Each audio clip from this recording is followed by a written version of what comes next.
Umuririmbyi ni ngombwa tumwakire nk'umuririmbyi nyene. Sat, karibu sana. Yo, fresh, thank you. Umeze neza? Ndashima kabisa. Ariko Jesad batararirimba Simba ndumva yuko yamaze gushika. Akantu gato gusa kabisa abantu bumva yuko ari Sad bari live muri Buja FM. Yeah. Ni wakora kumahera wibuke gutaha uze kubikiza utanga kazi inabafisa mahera bayabika mu nzu tugafinzara birateba ariko bigashika kandi yo bishise bitangaza benshi iterambere niryo twese tushaka yaga umunsi twakundanye. Yo, Sat, congratulations kabisa kumbirimbo. Mzee, yo ufise ikaramu. kweli Ufise ikaramu. yaga Ufise ikaramu ku buryo ushobora kuririmba indirimbo umuntu akayiririmba nyuma y'imyaka 5 indirimbo ikabigifise bwa buryohe kabisa. Thank you bro. Hari indirimbo nyinshi waririmbye kuva kera, ndashaka tuducishirize ko indirimbo yitwa Abasutwa. Gato gusa Kirabanda kugenda nkumuza kuzibagira imbere ya vyose manje kugusaba ikigongwe ibi biriko birabanice nabitumye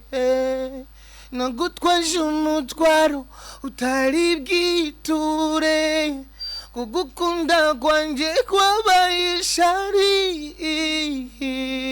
mu bagenzi bawe mu babanyi bawe mu bavyeyi bawe no ku bantu b'isi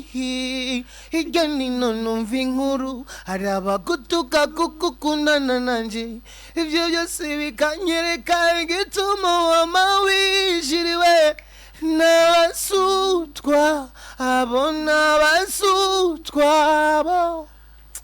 bafise ama bla bla bla. Azaye ko benshi muca mwibuka izo ndirimbo. Sad bire niyo turi kumwe mu bwami bw'Isamirizi Buja FM ku munsi wejo azogaragara kuri Centre Jeune Kamenge ari kumwe n'abagenzi we.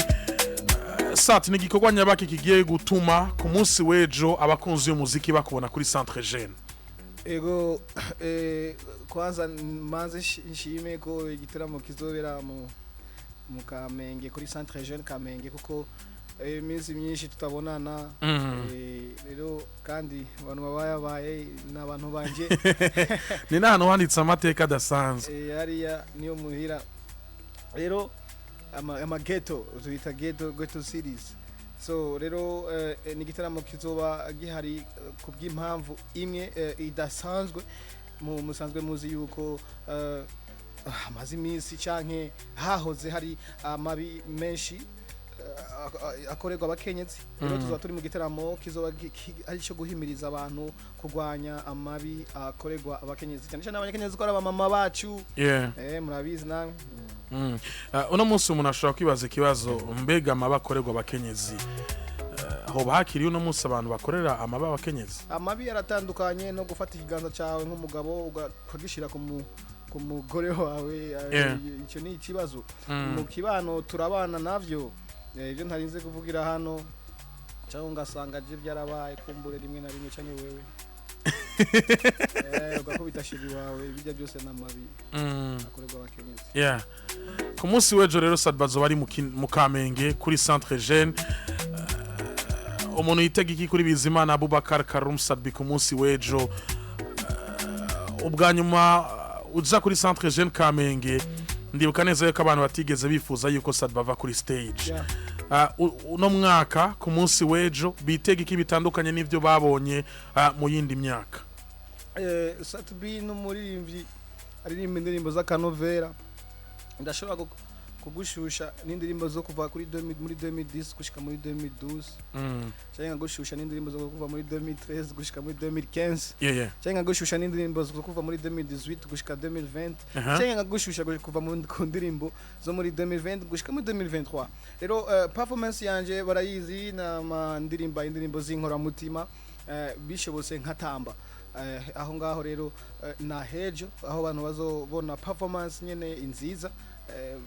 nimba abantu bari bakumbuye Sadbi asimba simba Yeah. tuzoza dusimba simbane kubwo kugwanya amabi akorerwa abakenyezi mu gihugu cy'u Burundi. Ubutumwa uzoba ugiye utwaye kuri Centre Jeune Kamenge ku munsi wejo canke ku bantu bose bazoba bahari n'ubutumwa nyabaki. Ubutumwa ndiko ndavuga nsubiramo kandi n'abantu cyane cyane igitsina gabo cyo kwirinda gukubagura abakenyezi kubafata ku nguvu canke kubakumira muri iki na kiriya ndetse tukabasha no gusangira imirimo itandukanye kuko burya umukenyezi ni inkingi y'iterambere. Sadbi azoba ari wenyene, azoba ari kumwe na Vania Ice, azoba ari kumwe na Estanish, azoba ari kumwe na Andy Mwag, azoba ari kumwe n'uwitwa Dramati hamwe na Sadbi ubwiwe nawe ni hazoba ibere. Hari ico bivuze gura kuri stage nabo baririmbyi gasatu no munsi na beshi turabe muri bo Vishu Love na Vishu Love no umuntu afise experience runaka nzoba hajya nk'umuntu afise experience runaka nibaza yuko gusharinga concert stage imwe na Vishu ari ikintu kidasanzwe ni nkuko dramatic sharing stage na Sadbi as a new artist ni goal cyo kimwe n'abandi bari munsi yanje nkuko nanje nzoba nezerewe gusharinga n'abantu nemera kandi nzi ko bafite ubushobozi runaka ntagira. Sadbi benshi bamuzi nk'umuririmbyi yavukiye muri side cyane ariko muri nord yuhagiye uhandika amateka adasanzwe. Muri nord bagufata nk'umwana waho ariko kandi muri nord bagufata nk'umuririmbyi yemewe mu gihugu. Muri nord bagufata nk'umuririmbyi yatumye music industry uno munsi ishika kure kandi itera imbere. Iyo umvise ko ugiye gukora igiteramo muri nord muri wowe bumeze gute? Nord side amakarti yose abaye harimo abantu barondera ubuzima somehow indirimbo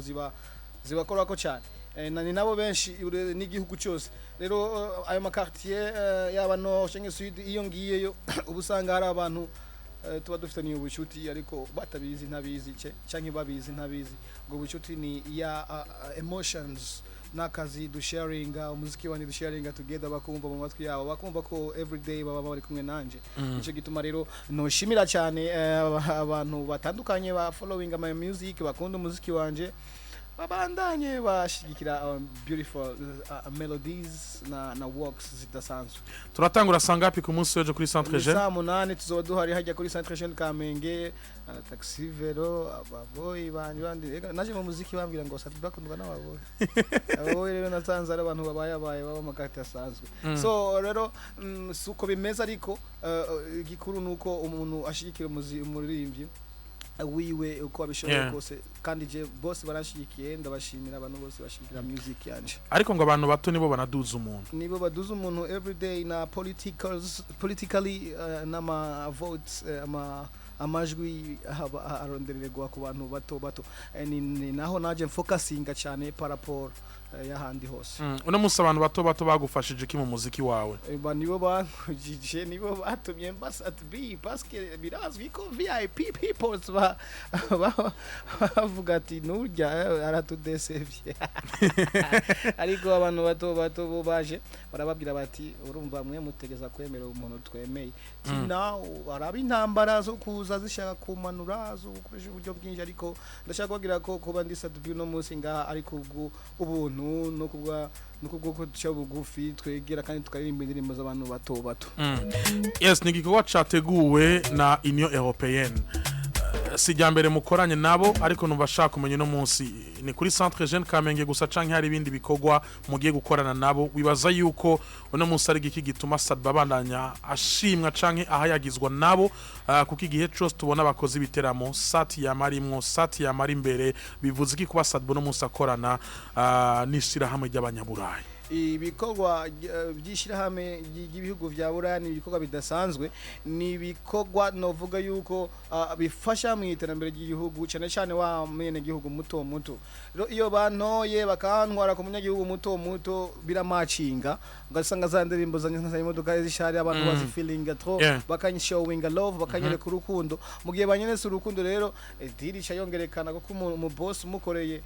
no munsi neza ejo ntikibuza yuko akakongera kabisa. Rero kenshi iyo dukoranye n'abazungu nsanga banshimye kandi ngo ni naho batanga gatubutse amayeri ntavuga anasakuza. Yes, nuko bimeze ni Sadbi niwe turi kumwe mwavyumvise ku munsi wejo gahunda ni kuri centre Jeune Kamenge kuva saa 8 kwinjira ni kubuntu nta kintu na kimwe bagusaba kugira ngo ushobore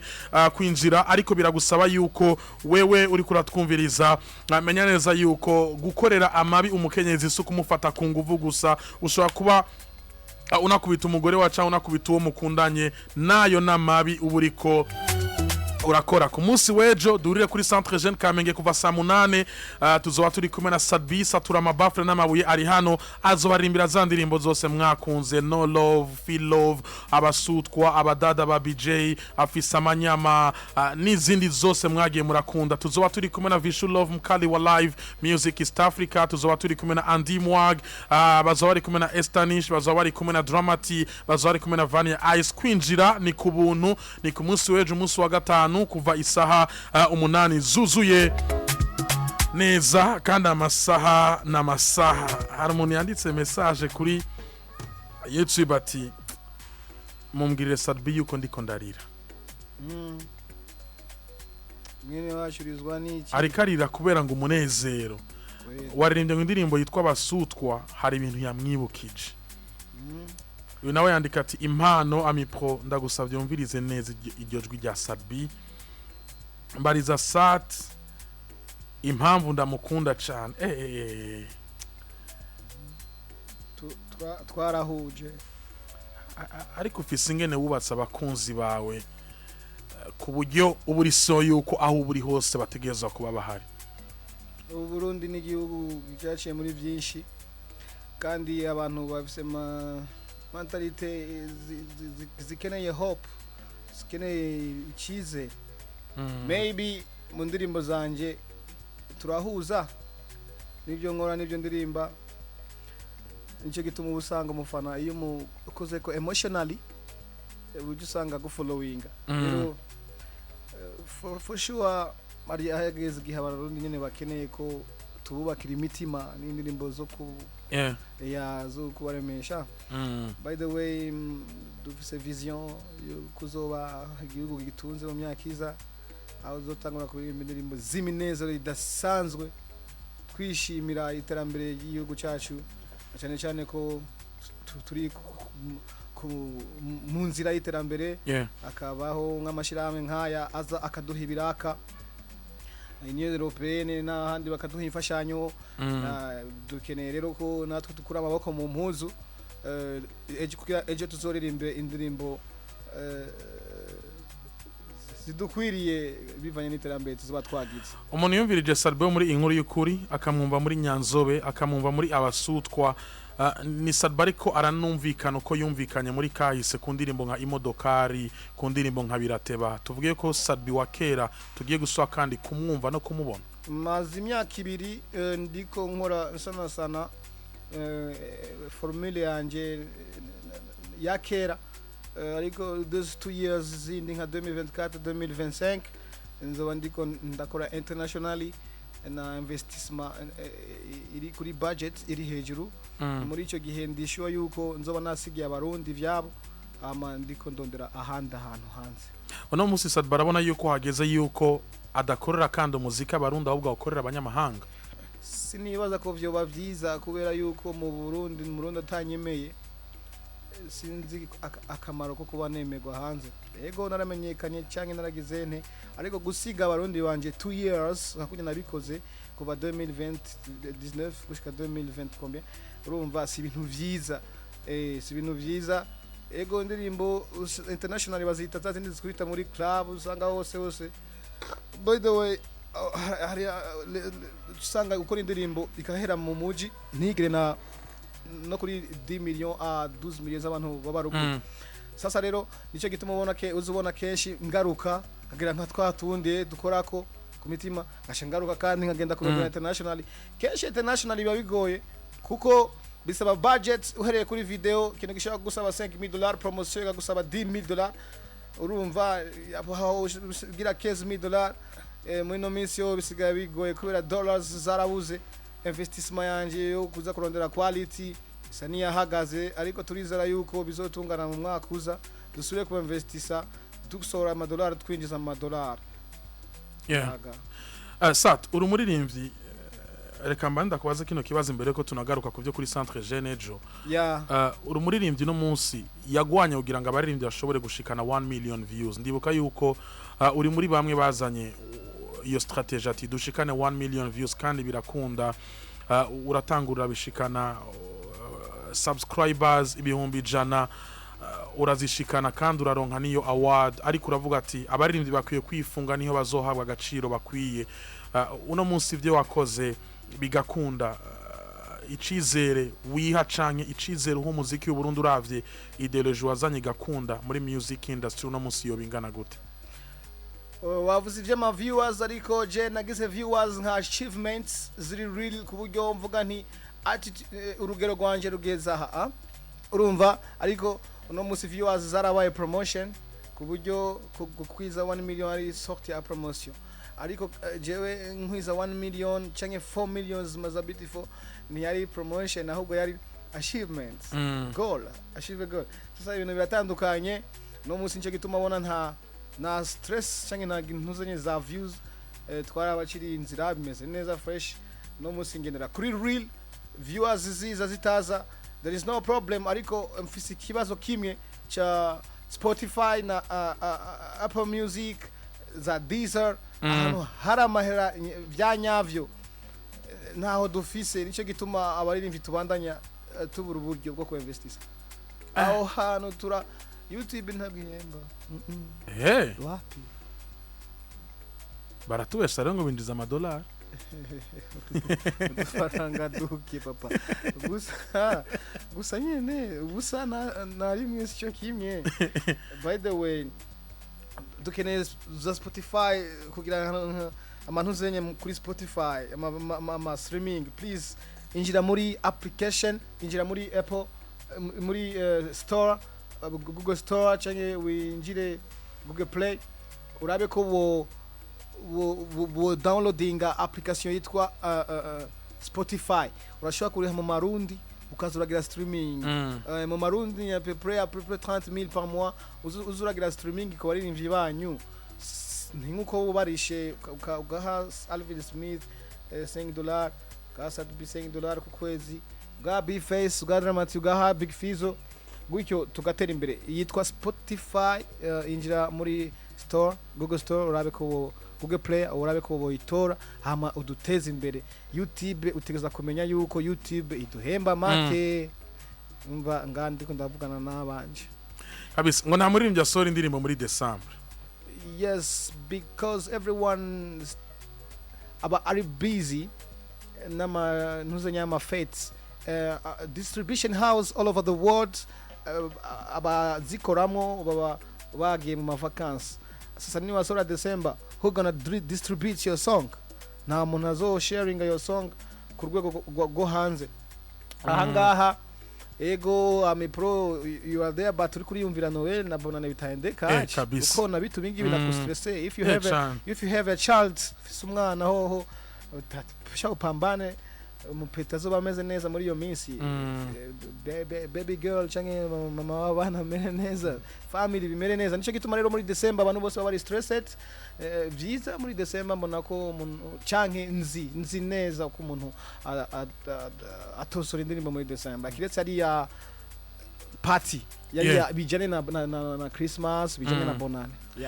yes nuko yemeze reka twugura umurongo wa telefone ariko imbere ko tuwugurura sat usubire kandi uyibutse kumbura umuntu yakija ka radio muri kano kanya ikintu camuzanye Sadbi muri hit connection uno munsi kuri Buja FM ahanini unabatumire ku munsi wejo kuko gahunda nejo kuri Centre Jeune gahunda ni ku munsi wejo bamaze iminsi bavuga ngo muziki w'u Burundi ngo muziki w'u Burundi abantu ni badufollowinga ni badukiba bawukunda abarundi barawuhevye twarahebanye natwe twarawuhevye ku ruhande rumwe kuko nindugishiramo amafaranga menshi by the way usanga ngaha muri yigiteramo cyagusa ugasanga turaronsa abantu baki aho bazaba baduhevye cyane kabisa sasa nibaze ni byagusa baze buzure nukuri kwimana nimba ukundi muziki w'u Burundi tuza kuza ukuzura tukaronka ryashushu tugurisha dore ko nta arena dufise ariko bizoza 61 muduhamagare muganire na Sadbi ariko mwavyumvise nejo kuri Centre Jeune Kamenge Sadbi na bagenzi we bazoba ari kumwe na Dramati Vania Ice Estanish Andy Mwage Vishu Love abazoba ariko bararirimba ndetse bongera babahimiriza kudakubagura umukenyezi cyangwa kudakora ikintu cyose cyotuma umukenyezi amererwa nabi cyane. Allo ego mahoro neza gute ninde tuganira muganira no bazigizira cya Dombesi nkabare bakuye ninga muri kaba kujya etese ego Sadbi umse ko azo bari mu Kamenge turi kumwe kabisa naje mwene bimwibwirire yaga neza ndashima papa nawe neza cyane umunezero kwisi umarakanya wachamisha mbutazi kwa hanji nkonutazi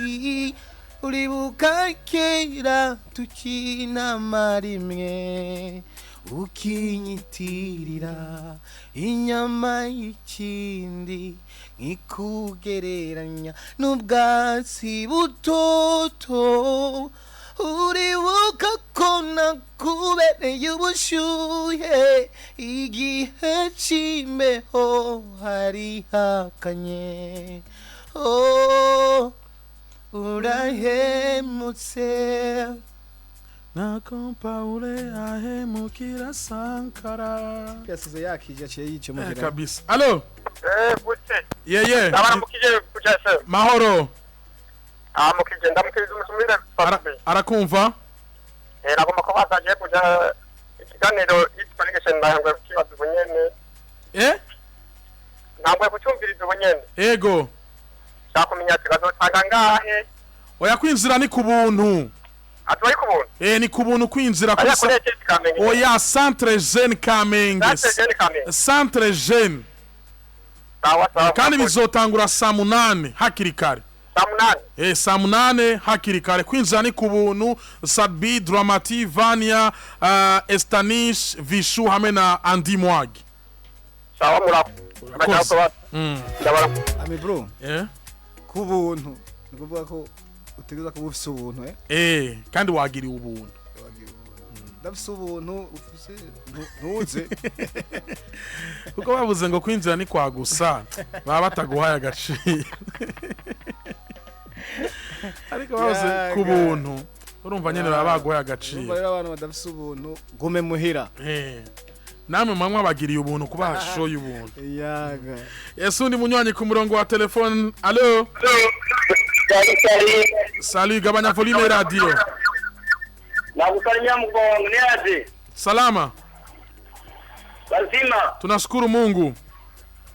na wasalimia kwa mikono miwili Sadbi nakusikia nani pro niambie wewe ndugu yangu wa zamani sana na Sadbi wanisalimie wote msalimia nakusikia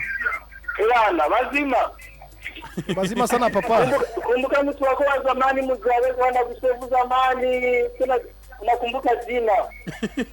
sawa uko sawa uko fresh kazi njema kazi na kando mwanangu asante mwanangu kabisa asante sana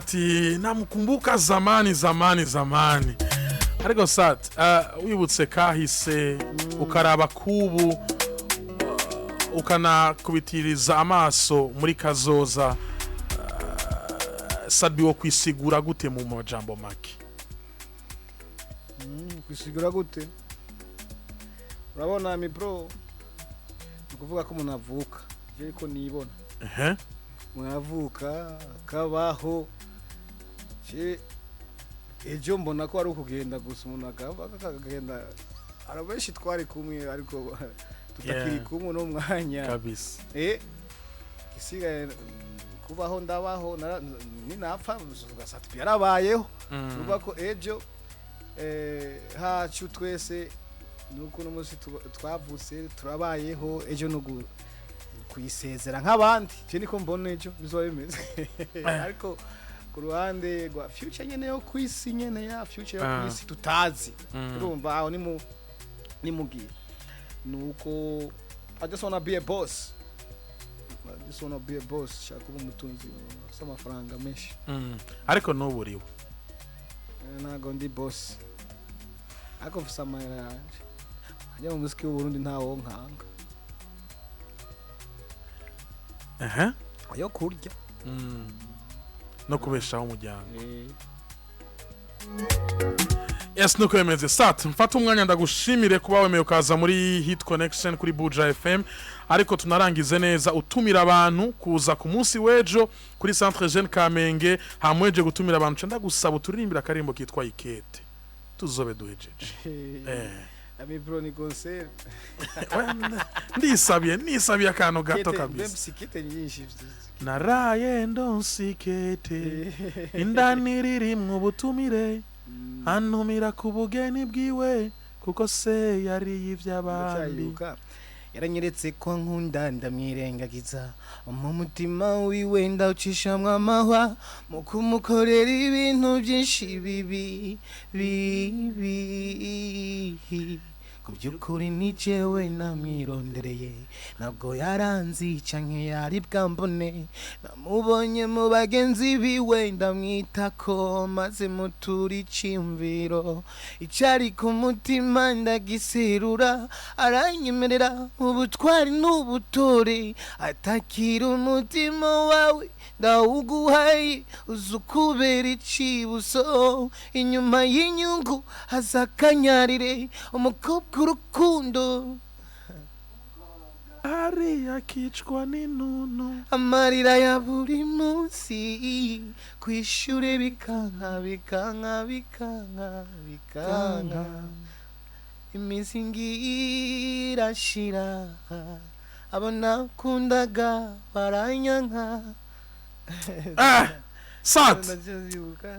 yaga tera imbere thank you bro yaga tera imbere thank you bro tera imbere kabisa this is what we call achievement uzi gukora indirimbo ikabimaze imyaka 10 ariko nuba abantu bakaba bakiririmba ndabiharanira cyane I just want to be like kwa rugwezo kwa bachancho wa misa amoko nitereka ibyo mba ndiko ndakora ariko biboneka umuntu yapfuye atari uko ntavyo Sat tugushimire ariko natumira abantu ejo yaga karibu cyane muzi Kamenge tuzuze cyane turonke byashusho basi natwe tugurisha thank you so much kandi